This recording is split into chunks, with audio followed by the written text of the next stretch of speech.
bookshop. It's the bookshop. It's the bookshop of Beverly Farms.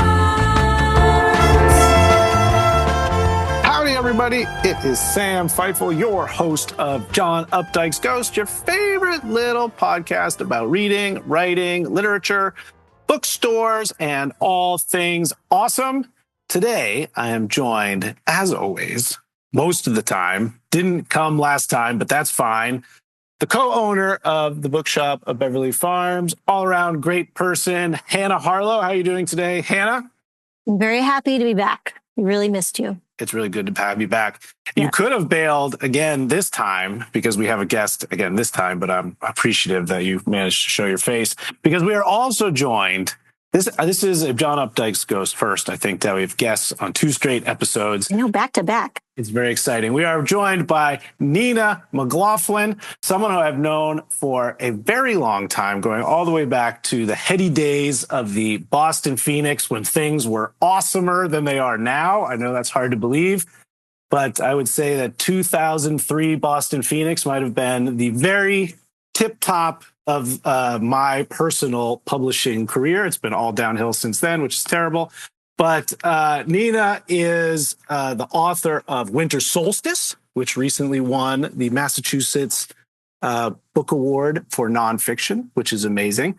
And also the longtime, I don't know how long exactly, books columnist for the Boston Globe. How long would you do 8 that? years. 8 years. Yeah, that's a long time. That counts. Yeah, it's a long time. It's a good Especially run. this day and age. You know, if you do anything more than 6 months, it's a long time, I think.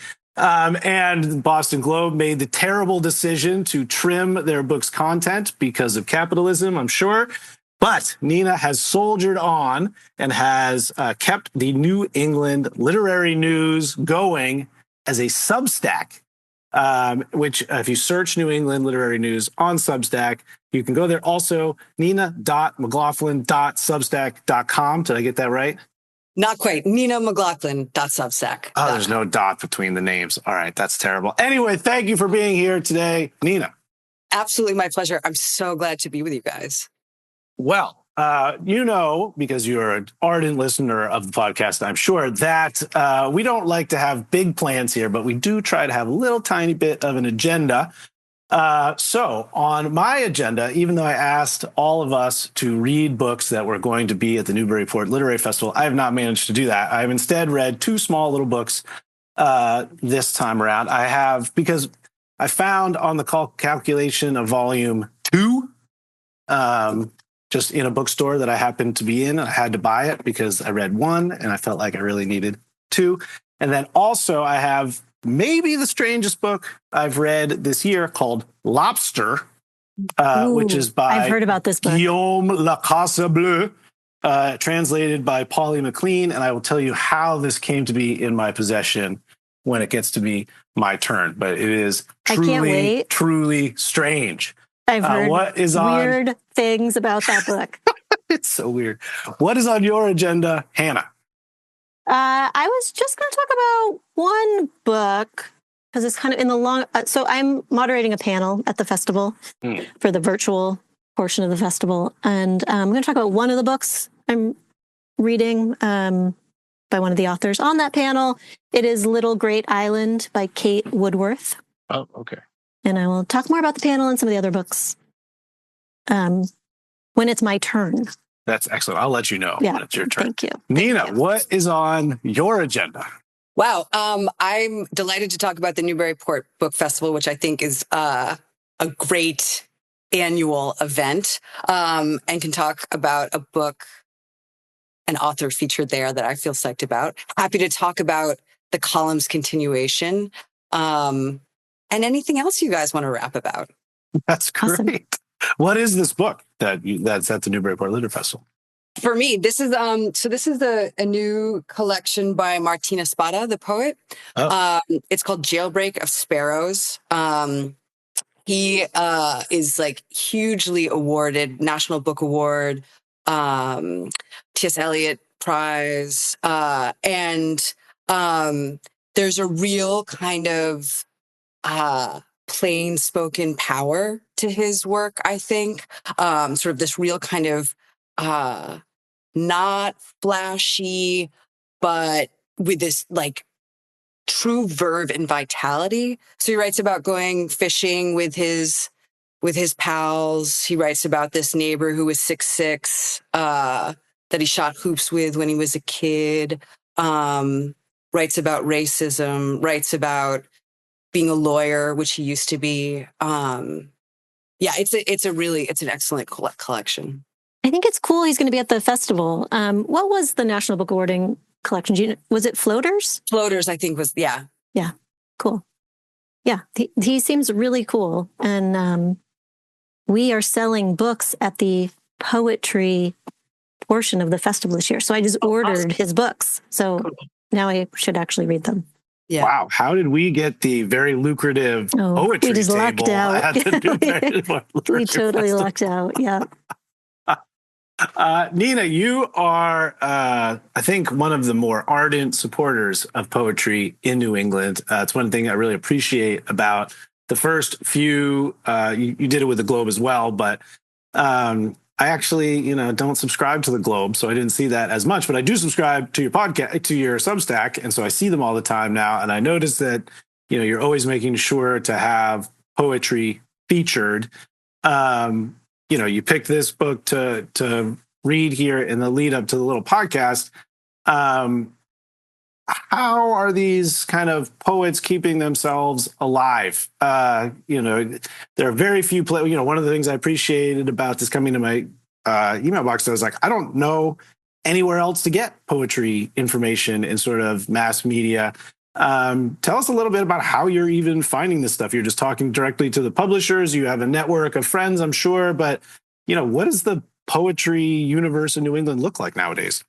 Totally. All great questions. I think when I was sort of initially doing the Globe column, partly it comes from having an alt weekly background, and sort of thinking about who can I give attention to that's not otherwise going to get a lot of attention.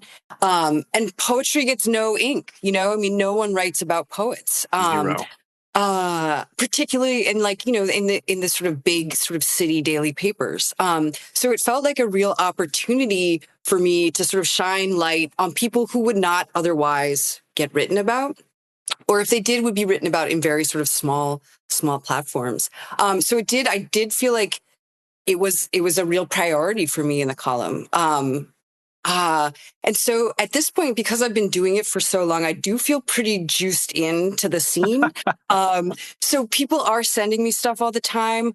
And I sort of have my eye out, and there's publishers who, are putting out stuff, New England-based publishers, Alice James Books up in Maine, a bunch of other places. And so I don't know. I mean, it's funny. I think I was just, there's a really robust poetry ecosystem in New England.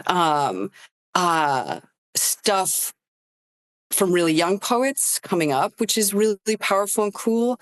And stuff from older poets. I mean, it's a really rich, diverse, vital scene.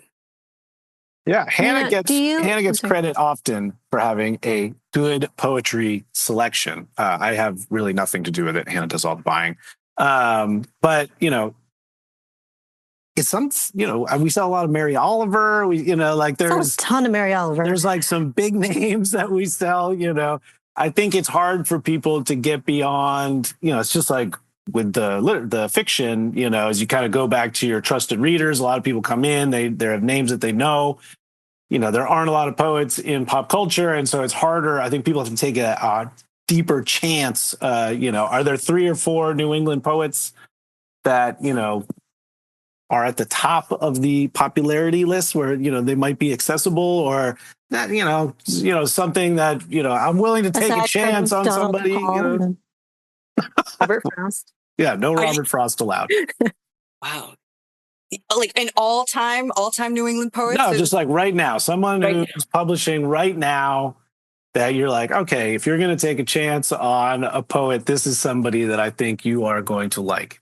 Oh, gosh. Yikes. You're so hard. You can no longer remember any poet she's ever read. I know. Now. It's I've actually never read a super book. unfair. Yeah. Let me think as we're talking, and I bet some will come to me. That's fair. Yeah. I was going to ask if you're every day your postman person is delivering like just stacks and stacks of galleys. Like, is it overwhelming? It was before the pandemic. It was overwhelming. You know, I think if someone had told me when I was a kid, you're gonna get books in the mail every single day, you know, I would be like, oh my gosh, for free. Yeah, absolute dream. And it was like, it's a nightmare. I mean, it was. I live in a small apartment. There were books everywhere. They were coming too fast for me to get rid of. The pandemic really slowed that down, mercifully, which is it's a real relief. And so now, I mean, essentially what comes to my door, it's, you know, it was never stuff I was requesting. right. And I do find that though I obviously sort of want to hold a book in my hand, I do find that when I want something, I do just sort of request a PDF at this point. Yeah. So yes, tons of books. I know it does sound like a dream until you're getting all of them. And then you're like, I don't, some of these I'm not even interested in. Oh yeah. A lot of them. A lot of them. I think what was surprising to me too, and I mean, I don't want to be negative, but it was a surprise too. I was like, wow, there's just so much garbage being published, you know, like there was just a lot of stuff coming to me. I was like, what is this? You know? Yes. Yeah, So, we see the ARC pile. We Yeah. do. Yeah. I had a segue earlier. Oh, segue in away. my book, actually. Yes. Well, just talking about poetry in general, but my segue is to indie publishing because that's what my panel is about. And just kind of, you know, the books that don't necessarily get the attention. In this case, maybe because they're from smaller presses. So I'm moderating a panel called The Ins and Outs of Indie Publishing. It's on Sunday, April 27th at 4:15 p.m. It's the last event of the festival. And so we have 3 authors joining us. Joanne Hart, whose most recent book is Arroyo Circle, and we've talked about her on the podcast before because she came and did an event at the store. We also have Elaine Cho, who wrote a book called Ocean's Godori, which is described as a Korean space opera. So you were going to hear about that on a future episode, which I'm excited about. And then the book I'm talking about is Little Great Island by Kate Woodworth. And this is from a new press called Sibylline Press. And they are publishing women over 50. Uh-huh. So I'm like really interested to talk to her about that. As an aspiring woman over 50. Right. I mean, I haven't published. No one's wanted to publish any of my books yet. So, are you a poet, Hannah? I'm not a poet. No, I write fiction. Yeah. Cool. Anyway, Little Great Island. It's reminding me a lot of The Road to Dalton by Shannon Bowring, which I read last year. You liked that? I talked about on the pod. I loved it, and it's a lot like the Elizabeth Strout books. Like it's a community. It also happens to be in Maine. But you get a lot of different characters' perspectives. Yes, on an island. Does she live in Maine at least? I actually keep picturing the island you got married on, Sam. Oh, is it Shabik? Yeah. I don't know what it's based on. We'll find out. Is there a golf course on the island? No. Oh, can't be Shabik then. Can't be Shabik then. But there are kind of 2 main characters. One is a young woman who has just run away from a cult with her 6-year-old son. So she's got like things went down. So we're kind of gradually learning the secrets there. And then there's this guy, Harry, whose family's been on the island for generations. And he's lost his wife. I think he's like in his 30s. So he's got some like long-term deep grief he's dealing with. And so they're kind of childhood friends from the island and they're both back for the summer. And things are happening. So it's a really nice read where it's like, it has kind of that like simplicity of language and kind of sentence structure that is reminding me of The Road to Dalton. But it's just very engrossing. The cover looks like maybe they used a Richard Ford painting, which I like. It is a painting that they use. I can't remember the artist's name, but it's not Richard Ford. It looks like his stuff. They had a retrospective of his at the PMA not that long ago. It looks like where does Mom go? Vinyl Haven. to do her painting things, whatever? Oh no, Monhegan Island. Monhegan, that's what I meant. It looks like someone who did a painting retreat at Monhegan, so that's why I think maybe it's Richard. It's a great cover. I mean, it's a great painting. It is beautiful, yeah. Or you know who it is? Never mind. I'm not going to just start naming painters that Mom has on the walls. That would be bad. Yeah. It's just a waste of time, really. So the Civilian Press, what are you going to tell people about these indie publishers? I think people are scared. They're often in like weird formats, although this looks like it's a normal trade paperback. Yeah, these are all just like they're all normal books that look like any other novel. I mean, these are all fiction authors. Actually, so Elaine Cho, she's published by Zando. They're headed by Molly Stern, who was a longtime publisher at Crown. Like, she's kind of a big deal. And they are doing like probably the most commercial kind of publishing of these indie publishers. They have an imprint with Sarah Jessica Parker. Oh. They've done some bigger books. And then Joanne Hart's publisher is Green Writers Press. And they have like a kind of they're a Vermont-based publisher, kind of spreading an environmental message. So a lot of these indie publishers have kind of a ethos, or, I think they're not maybe as commercial because they have more of like a sometimes political or whatever message behind their books. But I think the panel will be about, each of their experiences, and then also, why they chose to publish with an indie publisher, how you get published by an indie publisher, what do they do for you that's different? Like, I think the other concern is you're not going to get as much publicity, or like, how do you get the distribution or the attention? Because only the big houses really get the reviews or whatever. Nina, so what are they going to do for you? Black Sparrow published Winter Solstice and Summer Solstice. FSG published Wake Siren, which is a retelling of Ovid's Metamorphosis. And Norton published my first book, which was a memoir about leaving my journalism job to become a carpenter, which is called Hammerhead. Oh, I don't know. I remember when Hammerhead came out, Nina, that was everywhere. Thanks. Yeah, that's nice. So many good reviews of that. Thanks. Yeah, 10 years ago at this point, which is shocking. Are there stories about like Boston Phoenix famous people in that? Oh, yeah, wow. Totally. How have I not read that? Yeah. You spilled some tea, I hope. Yeah, I mean, the Peter Kadzis' office, I feel like it's probably in there. There's a lot of Phoenix stuff. First 40 pages, maybe. I don't know, 30 pages. Maybe I might have to find a copy of that. That's very exciting. What was your experience? Those qualify as indie publishers? Well, Black Sparrow certainly does. Norton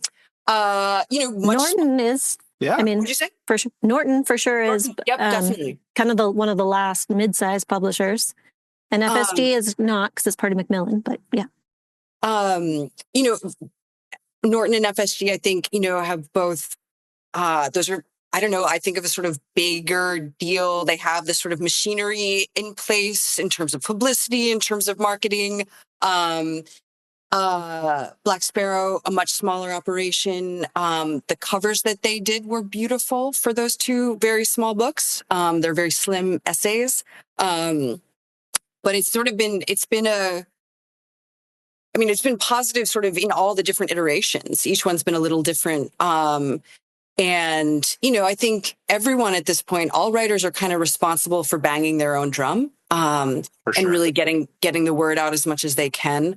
And that's whether you're in like with Penguin or one of the biggest ones, or whether you're with like something that no one has heard of, Do you feel like you had more sort of say or control with Black Sparrow, being smaller? Do you feel like,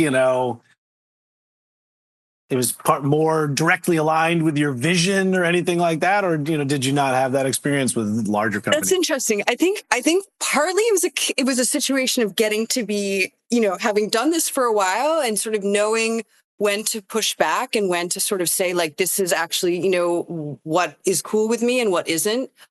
Whereas when I was a younger writer, I think I had stars in my eyes and this sort of feeling of like, oh yeah, I was so delighted to be like, oh my gosh, it's going to be a book, that I didn't necessarily push back in places which I, in hindsight, wish I had a little bit more.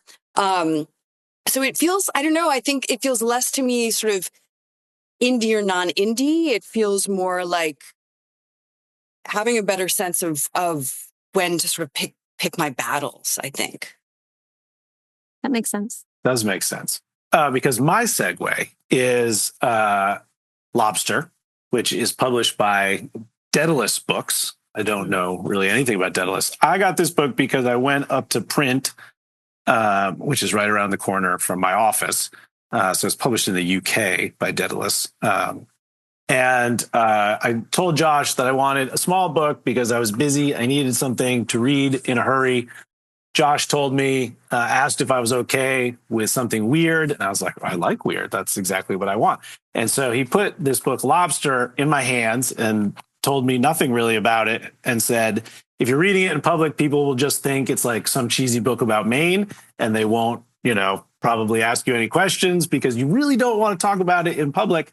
Because really the central storyline, if you could call it that, is we are on the Titanic. The Titanic is sinking, and a lobster escapes from a boiling pot of water. Basically, they hit the iceberg right as the lobster is being put in the water. So it escapes. So it has its like red shell. And then in the water finds its way to this woman who has been being harassed by like annoying guy who is trying to like pick her up. And she instead takes comfort with this lobster who proceeds to pleasure her sexually. And the two of them fall in love. And the lobster, unfortunately, goes to the bottom of the ocean because it can like live or whatever. And our heroine, she survives and, goes to New York. But the two of them are on a desperate quest to find one another again. You get the perspective of the lobster down on the bottom of the ocean where it is feasting on the bodies of the dead people from the Titanic.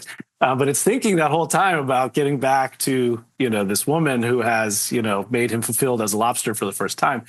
And there is a very disturbing scene where the woman goes and gets a dozen lobsters from the local lobster pound to see if she can repeat her encounter. But taking comfort.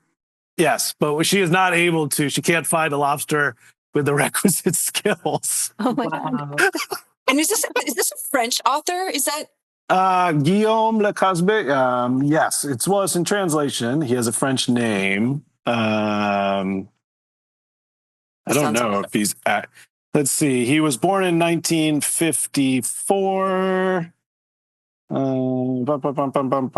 Yes, it was first published to critical acclaim in France in 2003.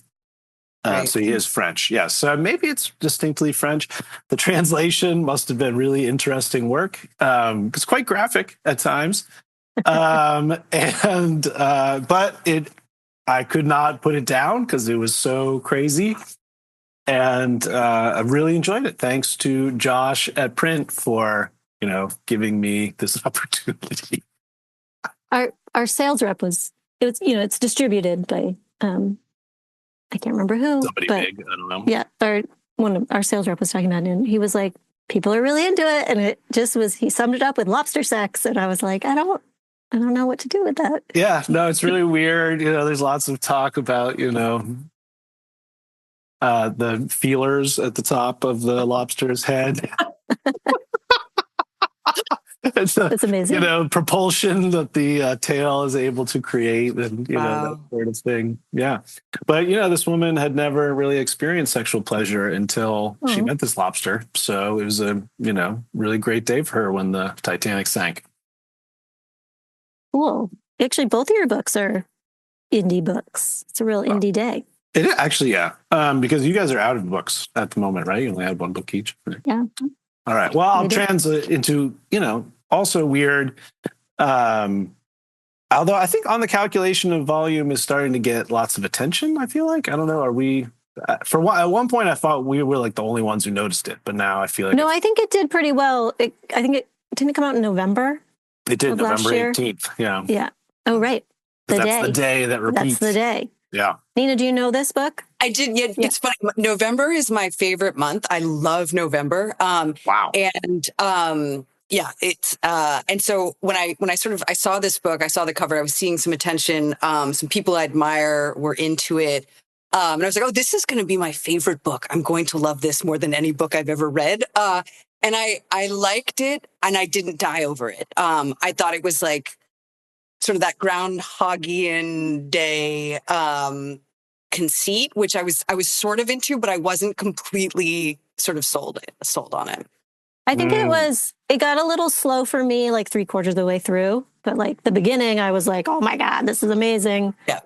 And I really loved the writing and just what it was saying. I do think it, and it's quite slim, but it was hard to keep up the conceit the whole time. But I'm curious about the second book, because I sort of finished book 1 and I was like, I kind of want to read book 2, but I don't need to. Well, I mean, I guess there's like 6 or 8, right? There are going to be 7? Yeah, 7. That's right. Wow. So I think 1 and 2 came out at the same time, but we didn't get 1, or I only had the ARC for 1. So I was just poking around. I think I bought it in the Brookline Booksmith. We were in town to see the Nathaniel Rateliff show at the MGM. If you haven't seen a show at the MGM Fenway, it is really quite good. So we were killing time at the Booksmith, which, sidebar, that place was packed. I don't know. It's always packed. It's amazing. It's Holy really crap. incredible. That place, I was so impressed. I was like, holy shit, this place, I felt uncomfortable. It was so crowded. So anyway, they had volume 2 right out front, or number 2. Lisa Gozashki, who's the owner of the Booksmith, is head over heels for those books. So I bet that's why. Yeah. Well, I love the first one. I thought it was like this great sort of rumination on not just like time, but how our lives progress and what that progression is. And, can that still happen when everybody else is kind of standing still? And the second, I thought there would be more sort of moving the ball forward into. It's really the same thing. Like, I think you could have just bolted this on to 1 and it would be 1 book and it would be fine. I didn't feel like there was some big demarcation between, the story that was being told in the first one and being the second one. She goes in search, actually, you might appreciate this, she goes in search of seasons. So she, because the world does not move forward, but she moves forward. So she kind of recreates, she kind of in her journal figures out it's Christmas. And so she recreates Christmas and goes to her parents and explains to her parents that it's Christmas and they have a Christmas celebration. And, that it gets a little bit more into like the fun mechanics of it. Like, if she sleeps with the leftovers under her pillow, they're still there in the morning and she can have Christmas leftovers on the next day, even though the day hasn't moved forward and all this sort of stuff. It's like, okay.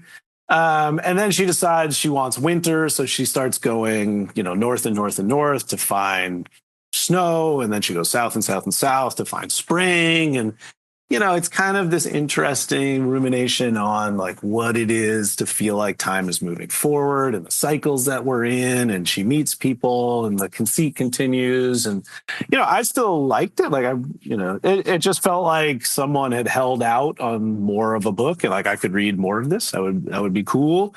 But I think there is some sort of, mandate that she has a little bit more to say at some point. Like I feel like I'm like, okay, I've read 2 of these. What is the hook? What are the next 5 gonna What is the hook here? Like what is, does it move forward? Are we going to get the reason for why this is happening? Will that never come? The mystery was like super cool in the first one and the second one. I was like, okay, I guess just we're not going to find out. I don't know. I would still recommend that people read it, but maybe just buy both of them at the same time. Don't make yourself wait for the second one. It's not like a series in any real way. Cool. I can jump in with another in terms of indie presses and French books and books in translation. One book I was just reading was a book called Sad Tiger by Nej Sino. I've seen that. Sino. It's nonfiction, beautifully done, about being sexually abused, raped by her stepfather as a child. So extremely heavy, but really sort of masterful. She was brought up in France, and then I think has been living most of her adult life in Mexico. And it's won many, many, many awards. And it's a remarkable book. And I think put out by, I think it's 7 Stories. Cool indie press. Nina, tell us a little bit more about the move to the book, to the newsletter, and then do you find you have more freedom to read what you want or less, or have you always just had a lot? It's funny, like I think there was such a limit with the Globe column word count wise, it had to be used sort of in and out. And I kind of wanted to keep that crispness in the newsletter, because I think a lot of newsletters are sort of overlong, and I wanted to sort of be in and out. And so I am, for right now, kind of sticking with the format, 3 items. One sort of will be like a little longer, and then 2 shorter ones. And then a staff pick highlighted from a New England bookseller. And then 3 books, not necessarily New England based, that'll be coming out that week.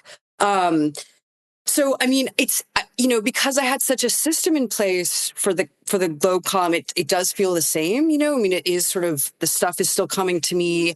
I'm still sort of connected to the people who are, able to kind of feed me stuff. There's no sort of shortage of material to be covering. So it's like, I feel like the one freedom, and I feel like I want to sort of test it more, is there, with the Globe, there is that kind of, that journalistic distance, that kind of like polite writing. So I feel like I can anticipate it getting a little voicier, like having it be sort of my own voice a little bit more. Yeah. Cool. Yeah, there's nothing worse than writing like without a word count when you've been writing with a word count forever. People are like, "Oh, just write me something." I'm like, "I need to know, is it 300 words, 500 words, 700 words, 1,000 words?" Otherwise, like you can't even start. Because you have this sort of way of knowing what the beginning, middle, and end is going to be. Totally. Yeah. And so it's nice to have I like structure quite a bit, so I could see that. But the voiciness, I think you should go for that. I would love to read more voicey stuff. I think maybe you didn't experience it at the Boston Globe, but a lot of the places that I was writing for before every place just went out of business was asking for us to be less and less voicey because they wanted stuff to just be as mainstream as possible. Like, so depressing. And I get it because they're trying to be all things to all people. They want to have like the widest possible, reach or something. But if it just felt like you were writing about nothing, Completely. Brutal. And I feel like, I don't know, as a reader, I want to read someone with an actual specific point of view where you can feel a very sort of singular brain and heart like throbbing at you. Like that's what I want as a reader, even if it's just like a 200-word review. I was talking. There was a customer in the store today, and we were talking about a specific book and its reviews. But she was saying, I just find all the reviews these days are just plot summaries. Totally. And I was like, yeah, it's so true. They're not saying anything, and they don't have an opinion, and everyone's afraid to, say something mean. Yeah. Yeah. No, it's like this. We've talked about this on the pod lots of times, but for your benefit, Nina, like. The edges are being rounded off because everybody's under like constant surveillance and everything is like one tweet away from being mocked or whatever. And you just see it. Like I see it in the high school kids, like my kids go to high school with, like they all look the same, right? Like, we just had the like athletic awards night and like the whole soccer team gets up there, you know, just because there's going to be a Patriot Award for one of them or whatever.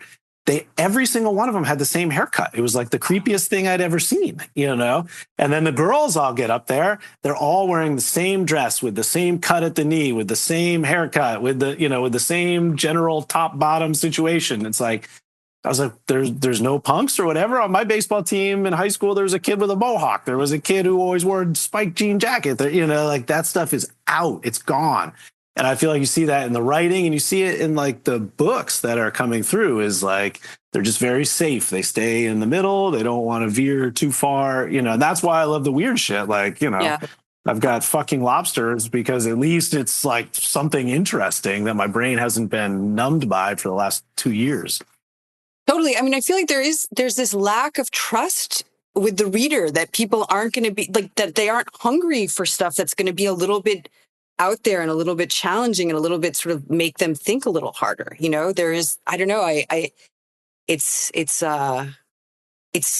not just frustrating. I think there's something kind of scary about it, you know? Yeah, 100%. No, it's just, I mean, I think a lot of that started during the pandemic, when it was like, oh, the pandemic is so crazy that we need something like really easy to read, something like light and fluffy. And so this like, I think that's when Emily Henry started to get really big. It was just like, everyone wants kind of like pure joy in a book because the world's really hard. And it's happening again because the world sucks right now. So, I don't know, we put up 2 shelves kind of back to back. And so one is like, here's your light, fluffy read suggestions. And on the other side are like, here are your issue-driven books. And like, here's the stuff you need. Like, so I've been trying to alternate this year. Like, and I've been reading a ton. Like when I was looking at my reading list from 2025, like I've been reading a ton, and I've been just alternating books. I'm like, okay, here's a hard book, here's an easy book. Because you got to do both. Yeah, that's a cool way to do it. I did read Pickleballers last time, so I can't really. You did read Pickleballers.